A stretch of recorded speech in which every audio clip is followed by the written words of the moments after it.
Assalamualaikum warahmatullahi wabarakatuh. Perkenalkan kami dari kelompok 10 dengan anggota yaitu saya Ajeng Nuryatna dengan NPM 32 dan Resti Aprianti dengan NPM 40. Kami akan membawakan materi mengenai penyusunan program dan penyusunan anggaran. Pada kesempatan kali ini kami akan membawakan materi mengenai penyusunan program, penyusunan anggaran, dan juga hubungan antara penyusunan program dan penyusunan anggaran. Mari disimak langsung saja ke sub materi yang pertama, yaitu program atau penyusunan program. Di sini terdapat pengertian dari penyusunan program. Jadi, penyusunan program ini merupakan proses penentuan kegiatan-kegiatan yang akan dilaksanakan oleh suatu organisasi dalam jangka panjang dan dilakukannya dengan memperkirakan jumlah sumber-sumber yang akan dialokasikan pada setiap programnya. Lanjut. Selanjutnya yaitu kegiatan pokok dalam penyusunan program. Jadi yang pertama, meninjau kembali program yang sedang dilaksanakan. Kemudian yang kedua, mempertimbangkan usulan program baru.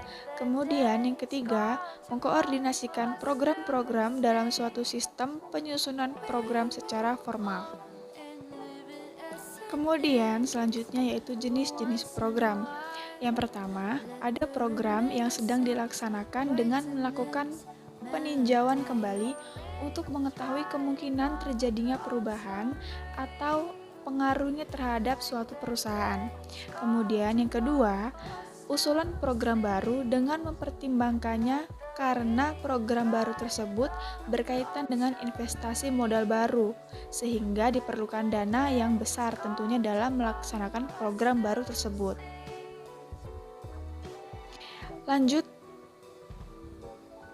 mengenai tahapan penyusunan program.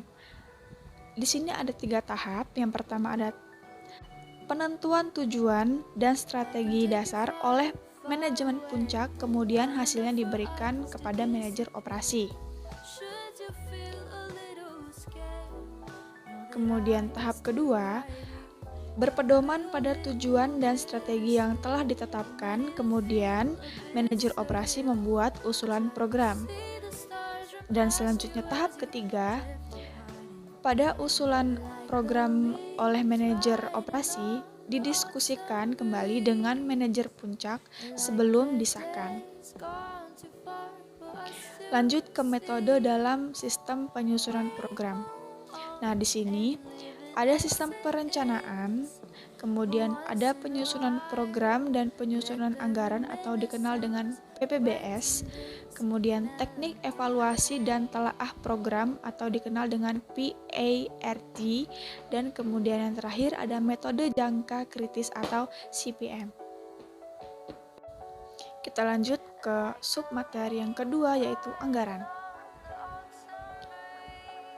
Nah, di sini ada pengertian tentang penyusunan anggaran. Jadi, penyusunan anggaran tersebut merupakan penyusunan suatu anggaran atau rencana belanja yang memuat tentang kegiatan-kegiatan yang akan dilaksanakan oleh suatu perusahaan dengan penyusunan pada setiap pusat pertanggungjawaban yang ada dalam perusahaan yang bersangkutan tersebut. Selanjutnya akan dijelaskan oleh rekan saya yaitu Resti Aprianti. Baiklah, saya di sini akan melanjutkan presentasi dari teman saya. Jadi saya akan menjelaskan tentang manfaat penyusunan anggaran. Yang pertama adalah sebagai alat bantu untuk membuat dan mengkoordinasikan perencanaan jangka pendek.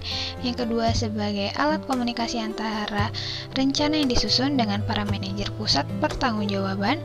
Ketiga adalah sebagai alat untuk memotivasi para manajer dalam mencapai tujuan pusat pertanggungjawaban yang dipimpinnya.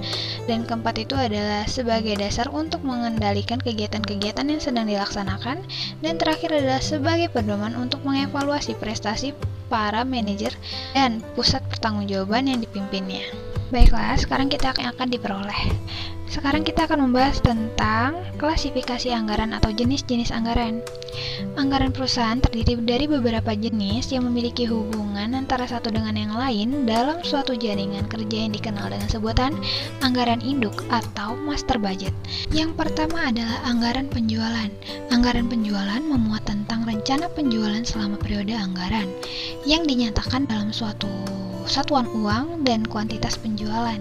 Anggaran penjualan disusun berdasarkan proyeksi penjualan yang dibuat oleh perusahaan. Dan yang kedua adalah anggaran produksi. Anggaran produksi memuat tentang rencana unit yang diproduksi selama periode anggaran. Taksiran produksi ditentukan berdasarkan rencana penjualan dan persediaan yang diharapkan. Dan ketiga itu ada anggaran biaya produksi. Anggaran biaya produksi ini dibagi lagi menjadi tiga. Yang pertama adalah anggaran biaya bahan baku. Anggaran biaya bahan baku memuat tentang taksiran bahan baku yang diperlukan dalam proses produksi yang dinyatakan dalam satuan uang maupun kuantitas barang baku. Selanjutnya ada anggaran biaya tenaga kerja langsung. Anggaran biaya tenaga kerja langsung memuat taksiran biaya tenaga kerja langsung selama periode anggaran yang selanjutnya digunakan sebagai dasar penyusunan anggaran kas dan anggaran rugi laba atau laba rugi. Dan yang ketiga adalah anggaran biaya overhead pabrik. Anggaran biaya overhead pabrik memuat taksiran biaya overhead pabrik selama periode anggaran yang digunakan dalam penyusunan anggaran kas dan anggaran laba rugi. Dan yang keempat adalah anggaran biaya non-produksi. Anggaran biaya non-produksi terdiri atas anggaran biaya pemasaran dan anggaran biaya administrasi dan umum, yang masing-masing memuat taksiran biaya pemasaran dan biaya administrasi dan umum. Anggaran ini juga digunakan sebagai dasar penyusunan anggaran kas dan anggaran laba rugi. Yang kelima adalah anggaran pengeluaran modal. Anggaran pengeluaran modal ini memuat tentang rencana perubahan aktiva tetap, perubahan selama periode anggaran. Dan keenam itu ada anggaran kas. Anggaran kas ini berisi mengenai taksiran sumber dan penggunaan kas selama periode anggaran. Dan selanjutnya adalah anggaran laba rugi yang memuat taksiran rugi atau laba perusahaan selama periode anggaran. Dan selanjutnya juga ada anggaran neraca.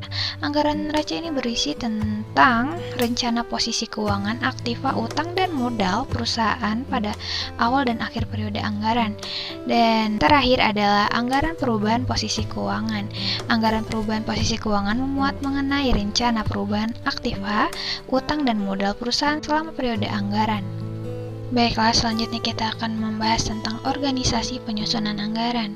Penyusunan anggaran perusahaan biasanya dikoordinir oleh Departemen Anggaran atau oleh Komite Anggaran yang anggotanya terdiri dari seorang atau beberapa direktur dan para manajer pusat pertanggungjawaban. Nah, proses penyusunan anggaran yang dikoordinir oleh Komite Anggaran adalah ada 6. Yang pertama adalah Komite Anggaran berdasarkan program perusahaan yang telah ditetapkan, membuat pedoman umum penyusunan anggaran yang selanjutnya dimintakan persetujuannya kepada direksi. Yang kedua adalah Komite Anggaran mendistribusikan pedoman umum penyusunan anggaran yang telah disetujui direksi kepada setiap pusat pertanggungjawaban. Ketiga, manajer pusat pertanggungjawaban beserta staf dalam unit yang bersangkutan membuat usulan anggaran dan selanjutnya mengajukannya kepada Komite Anggaran. Keempat, Komite Anggaran membahas usulan anggaran setiap pusat pertanggungjawaban. Jika dipandang perlu, Komite Anggaran mengusulkan kepada pusat pertanggungjawaban untuk merelevasi usulan anggarannya. Dan yang kelima adalah Komite Anggaran mengajukan usulan anggaran yang final kepada direksi untuk disahkan. Dan terakhir, Komite Anggaran mendistribusikan anggaran yang telah disetujui direksi kepada setiap pusat pertanggungjawaban. Oke, selanjutnya kita akan membahas mengenai hubungan penyusunan program dan anggaran. Berdasarkan uraian yang sudah kita bahas sebelumnya, penyusunan program dan penyusunan anggaran merupakan proses perencanaan dalam suatu organisasi. Nah, Antara keduanya ini mempunyai beberapa perbedaan. Yang pertama adalah program disusun sebelum penyusunan anggaran, sedangkan anggaran disusun setelah dan berdasarkan program. Kedua adalah program disusun untuk jangka waktu beberapa tahun, sedangkan anggaran disusun untuk jangka waktu 1 tahun.